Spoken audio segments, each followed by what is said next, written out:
Expression for centripetal acceleration. Sir आपने question क्या बोला था? Prove that centripetal acceleration is equal to what? mv ac equal to mv square upon r। सीधी बात है, यही है एक्सप्रेशन फॉर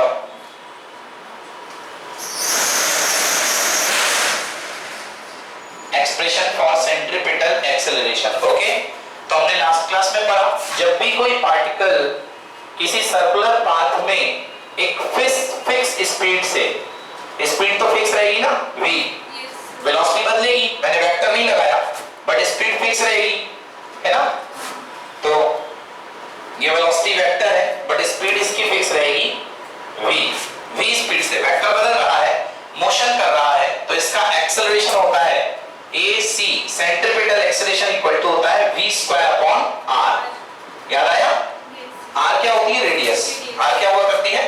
रेडियस। तो आपको इसको प्रूव करना है कि प्रूव करो कि ac equal to v square upon r हुआ करता है, ठीक ना। ac equal to v square upon r हुआ करता है, ये आपको प्रूव करना है। सर कल की टाइमिंग सेम होगी? कल आपका हाफ डे है ना, कल मैं जल्दी लगा दूंगा अपनी क्लास। सर नहीं जाना है अच्छा, क्योंकि हाँ सर 4 पीरियड पीरियड है, वो भी हिंदी का एक और नहीं सर, वो डांस वगैरह में निकल जाता है। हाँ सर आपको पता है सुबह चलो ठीक है, ये क्वेश्चन कर ले, इसके बाद बात करते हैं, ठीक है। AC equal to v square upon r, हमको ये प्रूव करना है। सेंट्रीपिटल एक्सेलरेशन को आगे जाने के पहले मैं आपको एक बात और बता दूं, कभी भी आप किसी सर्कुलर पाथ में या झूले में घूम रहे हो, बहुत तेज से चल रहा झूला, ये झूला चल रहा है, आपकी रफ्तार है झूले में, आप लीनियर वेलोसिटी v से घूम रहे हो, ये जाते जा रहे हो, स्पीड आपकी है v मीटर पर सेकंड। ये झूले से आप एक्सल, आपका झूले से, ये जिसमें आप बैठे रहते हो, कार्ट में, टोकरी में बैठे रहते हो ना, घोड़े वाला, ये कुछ भी झूले गोल गोल घूमते हैं जो, अगर ये एक्सल टूटा तो आप कहां गिरोगे? अंदर की तरफ कि बाहर की तरफ? बाहर की तरफ। तो भैया बाहर की तरफ एक फोर्स लगता, तभी तो आप बाहर की तरफ गिरते हो। बाहर की तरफ जो फोर्स लगता है उसे बोलते हैं सेंट्रीफ्यूगल फोर्स। क्या बोलते हैं? Centrifugal force. इसका फोर्स का अमाउंट भी सेंट्रीपिटल फोर्स के बराबर होता है, mv square upon r। Centrifugal force भी mv स्क्वायर अपॉन r के इक्वल हुआ करता है, ठीक है ना। तो जो आपको बाहर गिराता है दैट इज सेंट्रीफ्यूगल फोर्स, ठीक ना। आप दो सहेली ऐसे पकड़ के हाथ घुमा करती ना गोल गोल, एक ने हाथ छोड़ दिया तो बहुत दूर जाके गिरती है, that is because of centrifugal force. Centrifugal force, but जब तक ये टूटा नहीं है तब तक ये इसको कनेक्ट करेगा और पकड़ा रहेगा, इधर की तरफ फोर्स लगेगा, that is called centripetal force. तो दोनों डायरेक्शन वाइज अपोजिट होते हैं बट मैग्नीट्यूड वाइज दोनों सेम होते हैं। Direction wise centripetal toward the centre and centrifugal away from the centre. वो लगेगा away from the centre outside and this is toward the centre inside, और दोनों की वैल्यू क्या होगी? इक्वल। दोनों की वैल्यू क्या होगी? इक्वल। क्लियर हुआ? दोनों इक्वल अमाउंट में, जब तक ये दोनों बराबर रहेंगे तब तक पार्टिकल इस पाथ में मूव करता रहेगा। अगर मान लो ये ज्यादा हो गया, सेंट्रीफ्यूगल ज्यादा हो गया, तो पाथ कैसा हो जाएगा? चेंज हो जाएगा। देखो इस तरीके से ये दूर जाता जाएगा और दूर जाता जाएगा और ऐसी एक ज्योमेट्री बनती जाएगी, ठीक है ना। और अगर सेंट्रीपिटल ज्यादा हो गया तो सेंट्रीपिटल यदि ज्यादा हो गया तो कुछ ऐसा हो जाएगा, एक दिन आकर के सेंटर पे कोलैप्स हो जाएगा क्योंकि सेंट्रीपिटल ज्यादा हो गया। क्लियर हुआ ना? तो इफेक्टिव मोशन के लिए, कंट्रोल्ड मोशन के लिए centripetal equal to centrifugal. Clear हुआ? सेंट्रीपिटल इक्वल टू सेंट्रीफ्यूगल होना चाहिए, ठीक ना। तो अभी दोनों की वैल्यू होती है mv square upon r because they are action and reaction. Every action has equal and opposite reaction. दोनों एक्शन रिएक्शन पेयर बनाते हैं, दोनों साथ ही एक समय में लगते हैं। अभी हम वैल्यू निकाल रहे हैं कि ये AC क्यों आता है, इसका डेरिवेशन आपके एग्जाम में आएगा कि सेंट्रीपिटल एक्सेलरेशन को डिराइव करो। तो हमको वैल्यू तो पता है कि AC equal to v square upon r, ठीक है ना। और आपको याद होगा फिर फोर्स निकालने के लिए मास से मल्टीप्लाई कर देते हैं क्योंकि force equal to mass into acceleration. Yes, look here, FC centripetal force equal to mass into acceleration, AC m into a equal to v square upon r। तो centripetal force equal to mv square upon r। Clear?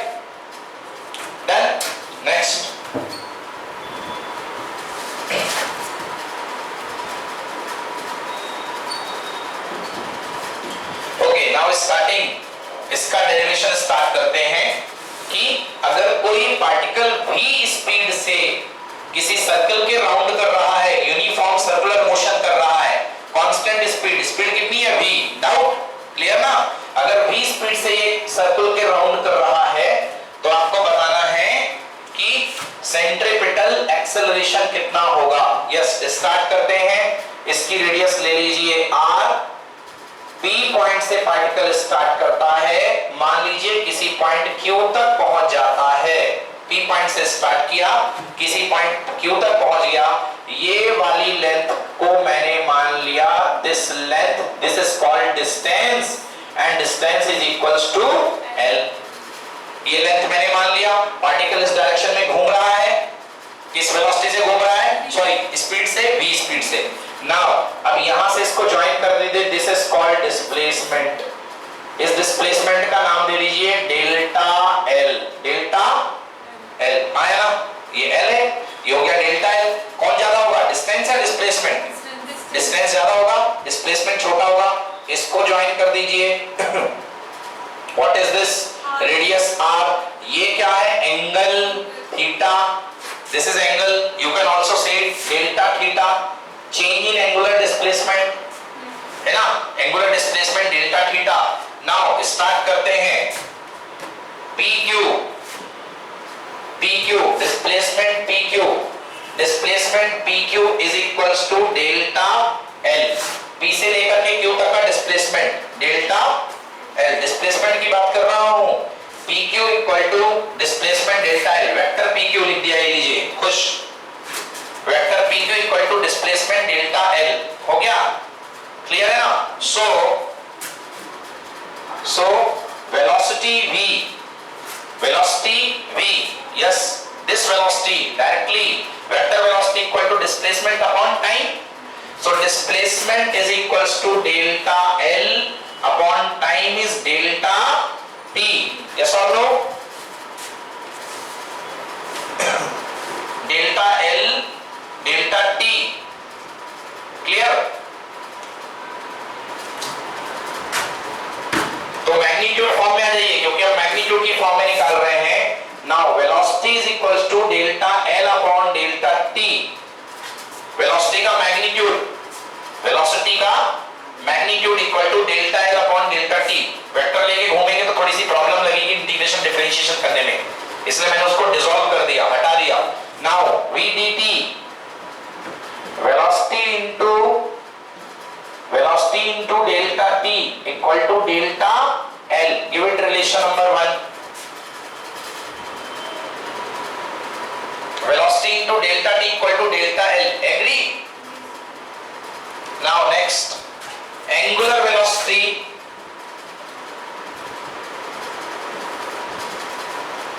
angular velocity, you know omega, angular velocity omega is equal to change in angular displacement upon change in time.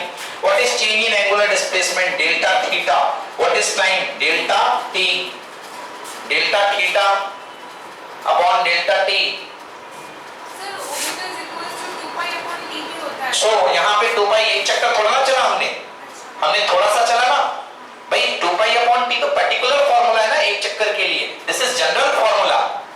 2 pi upon t केवल आप तब लगा सकते हो जब आप वहीं से स्टार्ट होके वहीं पहुंच जाओ, और ये आप कभी भी लगा सकते हो कहीं भी, समझ गए ना? इससे वो बना है, उससे ये नहीं बना। तो delta theta is equal to omega into delta t, delta theta equal to omega into delta t. Sir derivation सारी 90 प्रोजेक्टाइल में जो ट्रेजेक्टरी हॉरिजॉन्टल रेंज, यस, नहीं अब सारे तो नहीं आएंगे एक ही पेपर में, कुछ कुछ तो आएंगे, सब करके जाना है ना। मोस्ट ऑब्वियस है इक्वेशन ऑफ ट्रेजेक्टरी और वही हॉरिजॉन्टल रेंज और ये वाला। ओके, ये हो गया। Now again we no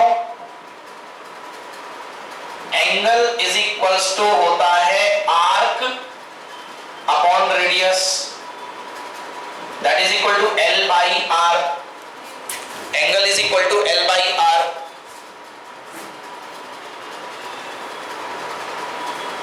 okay, angle is equal to arc upon radius L by R।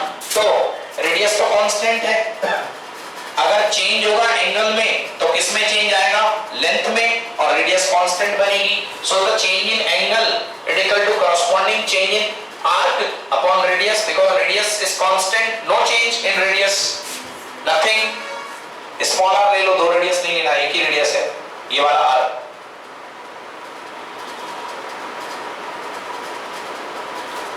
Okay, so delta L equal to r delta theta, यहां से इसको यहां ले आया, delta L equal to r delta theta.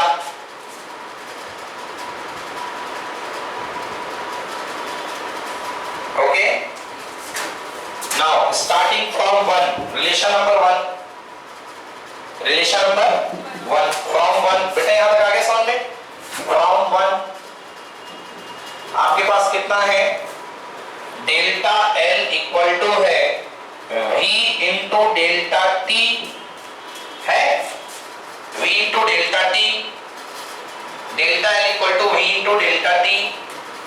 Now delta L की value कितनी है, r delta theta, so r delta theta equals to v into delta t, r delta theta equals to v into delta t, yes, r multiplied by delta theta की value बोलो क्या है, omega delta t equal to v into delta t, से यस, delta t से delta t cancel, r omega equal to v कल लिखाया था, v equal to r omega, relation linear velocity angular velocity, v equals to r omega, v equals to r omega कल लिखाया था। Okay clear, आगे solve करता हूं, velocity equal to r into omega, velocity equal to r into omega, yes, angular speed constant होगी, uniform motion है, uniform circular motion में angular speed क्या होती है, कांस्टेंट, स्पीड भी कांस्टेंट होगी, एंगुलर स्पीड भी कांस्टेंट होगी, एंगल पर unit time equal to constant, clear ना, यहां तक आया समझ में। अब आपको कहां जाना है, एक्सेलरेशन की तरफ, वेलोसिटी का क्या कर दिया जाए कि एक्सेलरेशन में जाए, differentiation with respect to time. Okay, time के साथ लिखना पड़ेगा, differentiating with respect to time, dv by dt is equal to d by dt r omega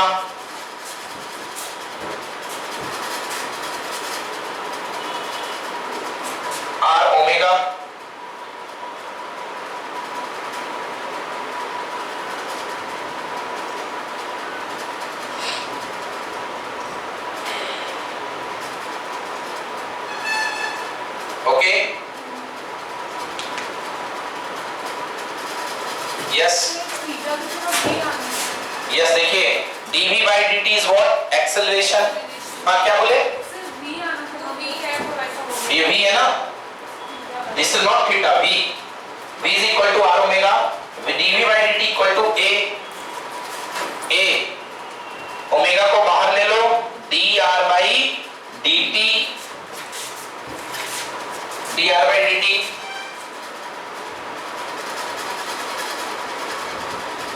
okay, dr by dt, देखो r क्या रहेगा, इस पॉइंट पर पोजीशन, इस पॉइंट की पोजीशन ही है r वेक्टर क्या होगी, इस पॉइंट की position, rate of change of displacement is what, velocity, rate of change of displacement is what, velocity, rate of change of position is what, velocity.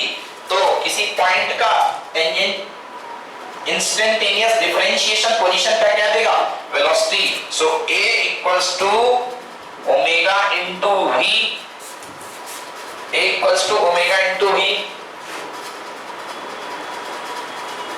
a equals to omega into v, clear, a equals to omega into v, यहां से देखिए omega की value, omega equal to v by r, omega equals to v by r, equals to v upon r into v, A equals to v upon r into v, yes what, v square by r। Answer acceleration centripetal equal to v square by r, hence proved. 3 step का है ये, a equal to v square by r, centripetal acceleration equal to v square by r। Clear, अच्छे से समझ में आ गया? Acceleration equal to v square by r। अब इससे थोड़े से और फॉर्मूले बनाता हूं मैं, देखिए रब कर दूं यहां का, थोड़े से इससे और फॉर्मूले अच्छे अच्छे बनाता हूं।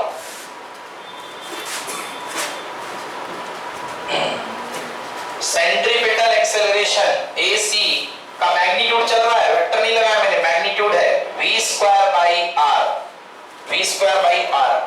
r मैंने दो ले रखे हैं, आप थोड़ा सा संभाल लेना। यहां पर r ये वाला ले रखा है, या तो वैसा वाला लो या तो वैसा वाला लो, r ऐसा वाला ले रखा है, अलग अलग r नहीं अच्छा लगता। ये v square by r, yes v का फॉर्मूला क्या होता है, r ओमेगा, पढ़ा है ना, v equal to r omega. तो ये सॉल्व करोगे तो क्या आ जाएगा, r square omega square, r की जगह r ओमेगा किया तो r का इसका स्क्वायर हो गया, r square omega square upon r, r to r cancel, this is equal to omega square r। तो फर्स्ट फॉर्मूला सेंट्रीपिटल एक्सेलरेशन का v स्क्वायर बाई r, पहला फॉर्मूला। दूसरा फॉर्मूला सेंट्रीपिटल एक्सेलरेशन का ओमेगा स्क्वायर r,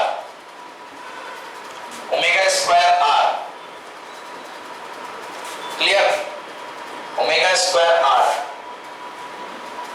पहला formula v square by r, centripetal का भी यही है, सेंट्रीफ्यूगल का भी वही है, दोनों का एक ही है। दोनों एक होते हैं कि नहीं होते, बताओ, आप ही बताओ निशा, इक्वल होते कि नहीं होते?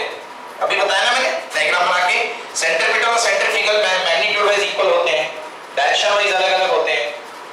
Now AC equal to omega 2 pi by t का whole square into r, omega equal to 2 pi by t। अब रख सकते हो formula, because it is equal to 2 pi by t, yes और no? So AC equal to 2 का square 4 pi square r upon कितना, t, capital T का square, sorry capital T, और omega की वैल्यू क्या होती है, 2 पाई बाई t, हाँ या ना, रख सकते हैं।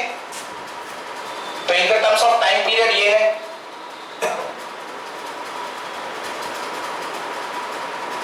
क्लियर। एक और फॉर्मूला सेंट्रीपिटल एक्सेलरेशन का, centripetal acceleration AC equal to, yes omega square r, omega की वैल्यू होती है 2 पाई f, याद आया, भूल गया, omega equal to 2 pi upon t होता था, इसको लिख सकते थे अपन 2 pi into 1 by t, what is this, 2 pi f, so it will be 2 pi f का whole square into r, answer 4 pi square f square r। Centripetal acceleration in the terms of frequency, ये चारों ही फॉर्मूले हैं centripetal acceleration के, clear, और centrifugal acceleration के भी यही फॉर्मूले हैं। ओके, नाउ इनसे सेंट्रीपिटल फोर्स का फॉर्मूला बना लेते हैं, very simple. What is centripetal force? Centripetal force acceleration में काहे का मल्टीप्लाई करना पड़ता है, मास का, तो सब में मास का मल्टीप्लाई कर दो, ये बन जाएगा centripetal force equal to mv square upon r, m omega square r,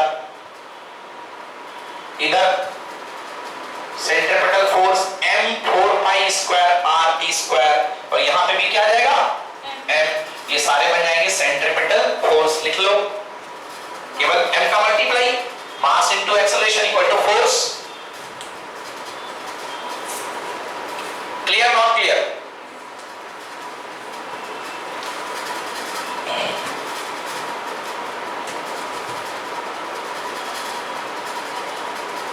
कहीं पर कोई डाउट हो तो बताइए। ये सेंट्रीपिटल और सेंट्रीफ्यूगल फोर्स का फॉर्मूला आ गया।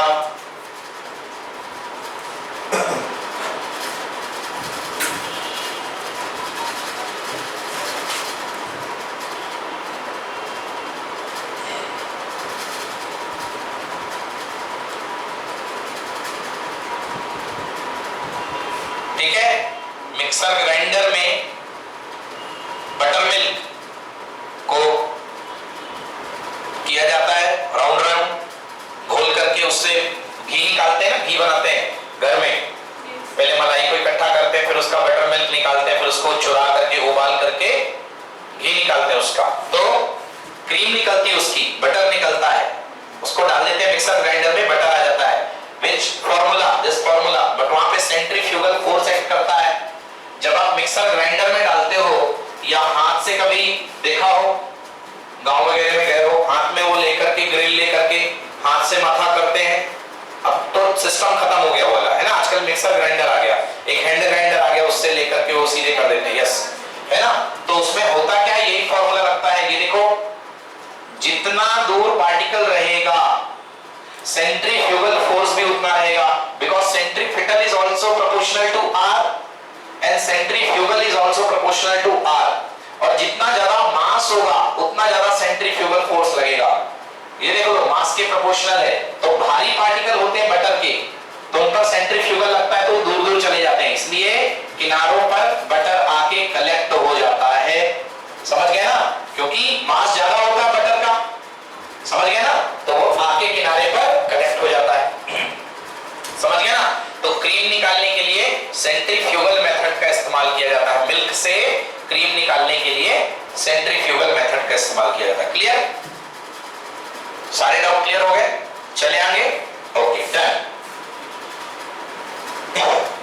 यस, लिखिए एक डेरिवेशन छोड़ गया था, instantaneous velocity on horizontal projectile, sorry oblique projectile, instantaneous velocity on oblique projectile, oblique projectile में इंस्टेंटेनियस वेलोसिटी निकालना, कैसे निकालेंगे ऑब्लिक प्रोजेक्टाइल में instantaneous velocity, okay, root c, this is x-axis, this is y-axis, you throw a projectile with some initial angle theta, with some initial velocity u, projectile will be go like this and finally drop here, yes or no? There are two component of velocity, first is horizontal component u, कयामत से कयामत तक u cos theta, and second component is y, that is equal to u sin theta, u cos theta will be remain constant everywhere, yes or no? u cos theta will be same, मतलब वही initial velocity और वही final velocity. अगर आप बात करोगे what is vx, तो that is equal to ux, that is equal to u cos theta, क्योंकि कभी बदलता ही नहीं है। बट ये कंपोनेंट vy पहले शुरुआत में बहुत ज्यादा रहेगा, फिर कम होगा, फिर और कम होगा, फिर और कम होगा, फिर और कम होगा, और यहाँ पर जाके vy कितना हो जाएगा, 0, फिर इसके बाद फिर से बढ़ना शुरू होगा, फिर और बढ़ेगा, फिर और बढ़ेगा, और फाइनली और बढ़ेगा, और ये जाकर के रिलेटिव वेलोसिटी ऐसी बनाएगा, यस और no, final velocity. Clear not clear, यही सिस्टम था। आपको किसी भी समय पर इंस्टेंटेनियस वेलोसिटी निकालनी है, चलिए देखते हैं। तो इंस्टेंटेनियस वेलोसिटी किसी भी टाइम t पर, सपोज यहां पर निकालनी है हमको, this position is time t, okay. तो वेलोसिटी के दो कंपोनेंट होंगे, एक कंपोनेंट ये जो जाएगा that is called vx, that is called vx, अच्छा u इसलिए vx, हाँ ये बात है कि vx ux के इक्वल होगा, मैं 10 बार बोल चुका हूं, and this component is called vy, okay. तो at any time t your velocity, final velocity is given by the two components, some velocity in horizontal and some velocity in vertical, okay. So you can write it v is equal to velocity का x component in I cap plus velocity का y component in j cap। बेटा दो ही तो component होंगे और दोनों से मिलाकर के रिजल्टेंट वेलोसिटी बनेगी, से यस और नो। रिजल्टेंट वेलोसिटी देखो इसकी कैसी जा रही है, ऐसी, ये है यहाँ पे v, so v equal to vx I cap and vy j cap, agree not agree, agree ना। so v vector equal to what is vx, vx equal to ux, and what is ux, u cos theta, so it is u cos theta I cap plus vy, wrong, u sin theta शुरुआत में है, यहाँ पर change होगी ना, ये तो time के साथ वेरी करेगी क्योंकि एक्सेलरेशन लग रहा है, निकालना पड़ेगा formula v equal to u plus a into t, y direction में मूव कर रहे हो, v y equal to u y into a y into t. V y find करना है, यू वाई कितना है, u sine theta, a y कितना है, minus g, minus g, a y minus g into कितना, टी। ये है, देख लो, कम, माइनस जी इंटू टी, कुछ कम हो रहा ना, इतने से कम हो रहा है, तभी तो कम होगा ना, छोटा हो जाएगा कंपोनेंट, ऊपर बढ़ेगा तो ये हो गया अपने पास, you can write it u sin theta minus g into t, कितने कैप, j कैप। क्लियर हुआ, j cap, u sin theta. तो कुछ ऐसा डायग्राम आया है, देखिए यहां पे लग रहा है vx that is equal to u cos theta, यहां पर कितना लग रहा है, यहां पर लग रहा है v बाई, ठीक है ना। अब आपका रिजल्टेंट कंपोनेंट निकलेगा कुछ इस तरीके से v बाई, ये आपका रिजल्टेंट कंपोनेंट जाएगा, ये टक टक टक टक टक टक टक टक, ये आपका रिजल्टेंट कंपोनेंट आएगा। कैसे निकालेंगे, yes, resultant velocity v vector का मॉड वेलोसिटी का मैग्नीट्यूड इक्वल टू, दोनों के बीच का एंगल 90 डिग्री है, दोनों के बीच का एंगल 90 डिग्री है, दो के बीच का एंगल 90 डिग्री, तो मेथड क्या होता है, पहले का स्क्वायर प्लस दूसरे का स्क्वायर, तो u cos थीटा का होल स्क्वायर। वैसे भी तो जानते हो ax i cap plus ay j cap plus az k cap, square square square, u sin theta minus gt का whole square, say yes, u sin theta minus gt का whole square. Okay, v vector का mod equal to, v vector का mod, now you can write v velocity, instantaneous speed, speed किसी भी point पर resultant velocity, v is equals to under root start square u square cos square theta plus a minus b का square, a square plus b square minus 2ab, u square sin square theta plus g square t square minus 2u sin theta into gt। So v equals to u square common आ गया, क्यों, अंदर बचा cos square theta plus sin square theta,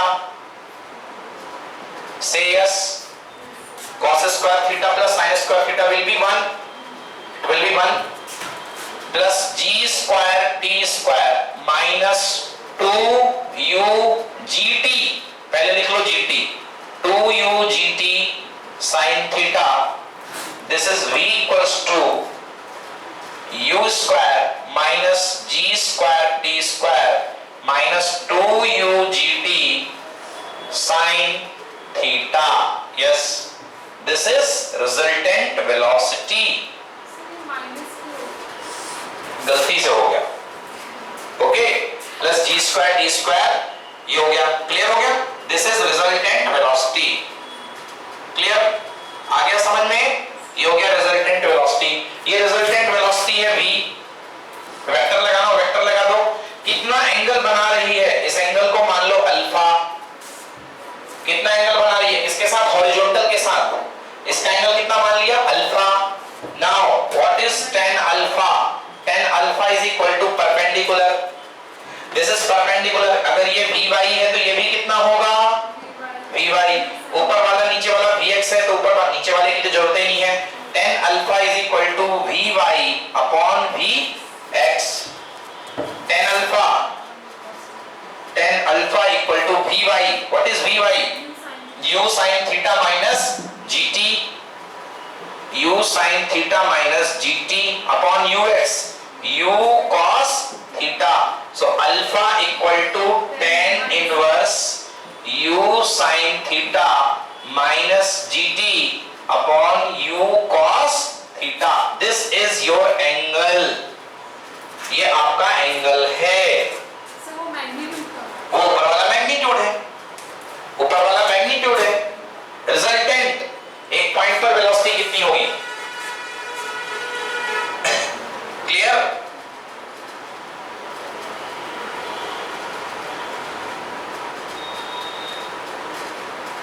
ठीक है ना, resultant velocity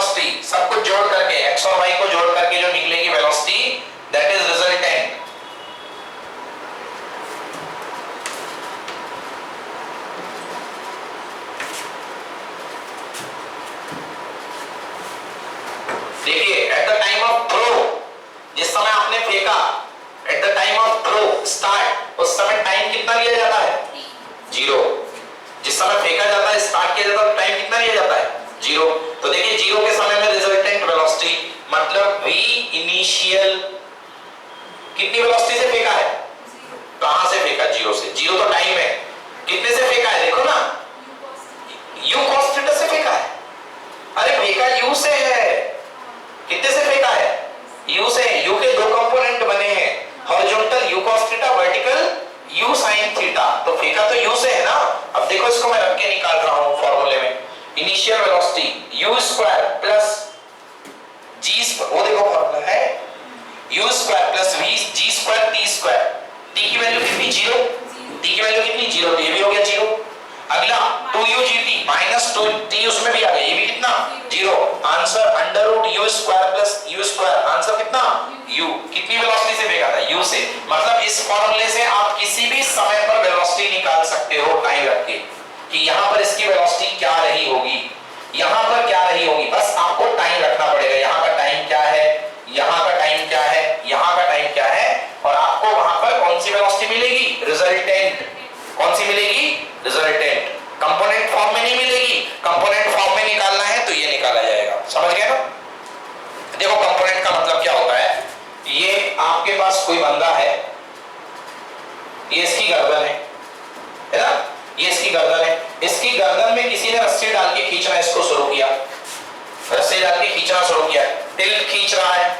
अब इसके दो कंपोनेंट हैं, एक तो ये कंपोनेंट जो इसको इधर की तरफ डिस्प्लेस करेगा, जिसकी वजह से जैसे मेरी गर्दन में कोई रस्सी डाल के खींचे तो मैं इधर से खींच रहा तो मैं आगे जाऊंगा, और एक कंपोनेंट इसका देखो ऊपर की तरफ है, आया ना, देखो ना ऐसा जा रहा ना। ऐसा जाने का मतलब एक कंपोनेंट यहां टूटेगा और एक कंपोनेंट यहां टूटेगा, आया ना। एक कंपोनेंट यहां टूटेगा, क्लियर हुआ ना? क्लियर हुआ? यस, ठीक है ना। तो इसलिए इस तरीके से दो कंपोनेंट जाएंगे, एक उसकी गर्दन को ऊपर की तरफ खींचेगा, एक उसके आगे की तरफ बढ़ाएगा।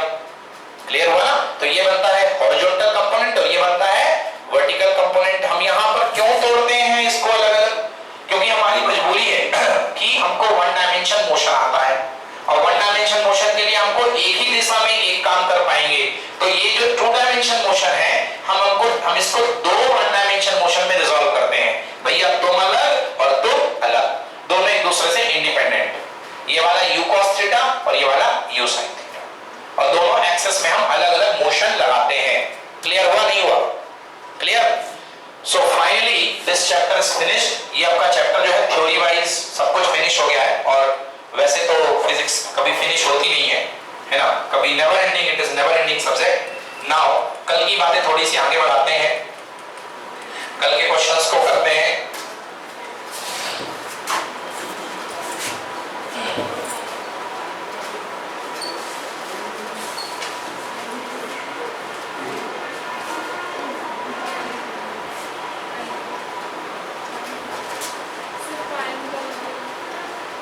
कल का बता रहा हूं अभी।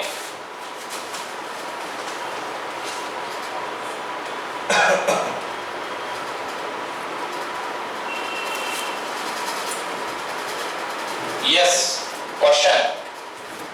An aircraft executes horizontal loop in a radius 1 kilometer with a steady speed of 900 kilometer per hour.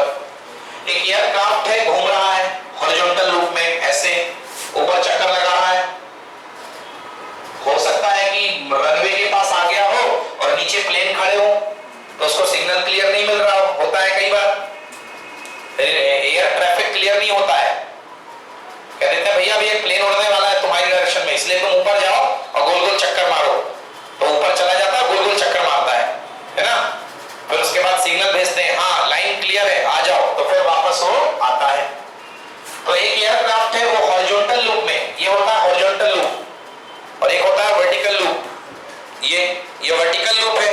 एक रस्सी को ले लो, ऐसे घुमाओ, वर्टिकल लूप। हाथ को ऊपर ले जाओ धीरे धीरे, फिर ऐसे घुमाने लगो, this is called horizontal loop. हाँ, लूप मतलब सर्किल में घूम रहा है, रेडियस 1 किलोमीटर है। ओके, 1 किलोमीटर की रेडियस है। Steady speed 900 kilometre per hour. What is this? 900 kilometre per hour क्या है? कौन सी स्पीड? एंगुलर या लीनियर? एंगुलर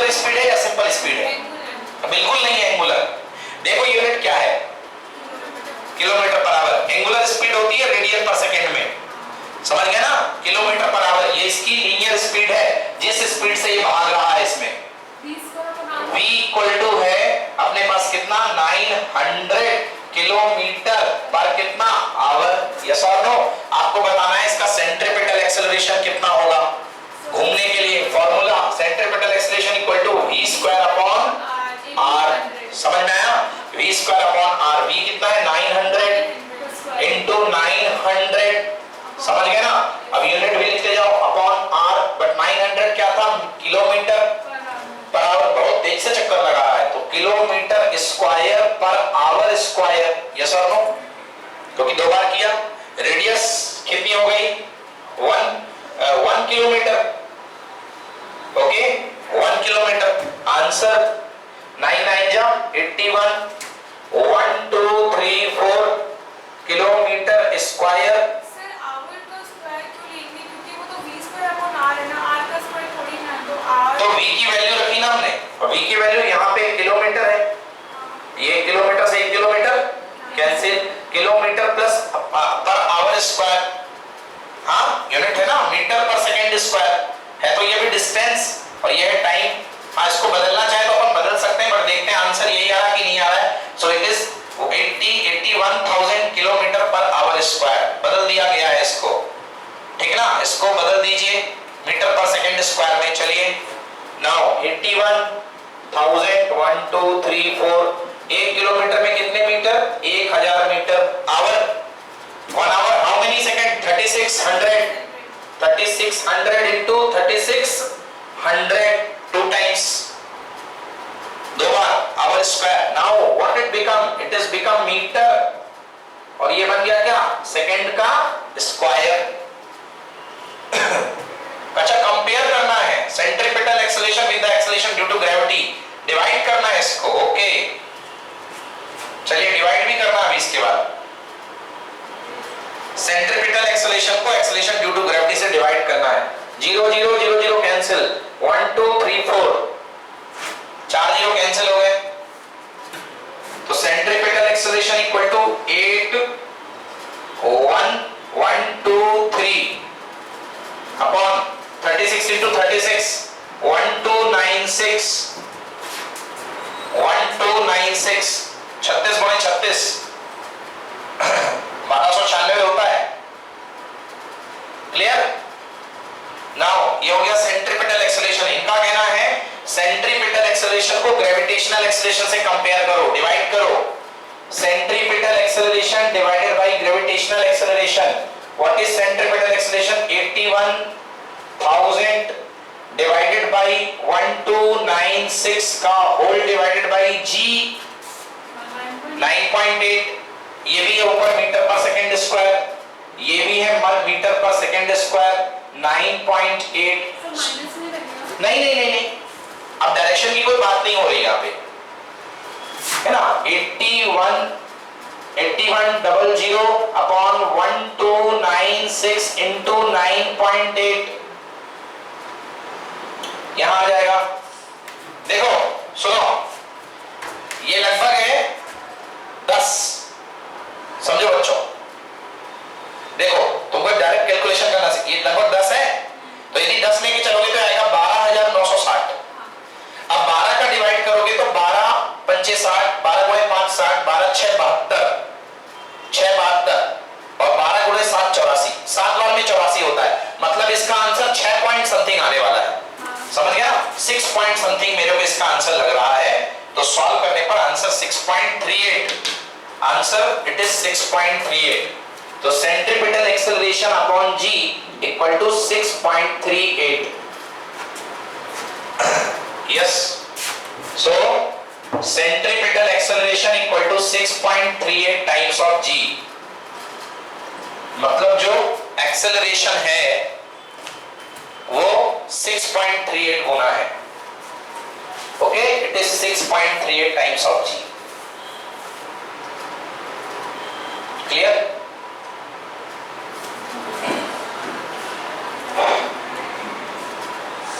चलिए ठीक है, आज के लिए इतना ही। अब कल करते हैं इसको आगे।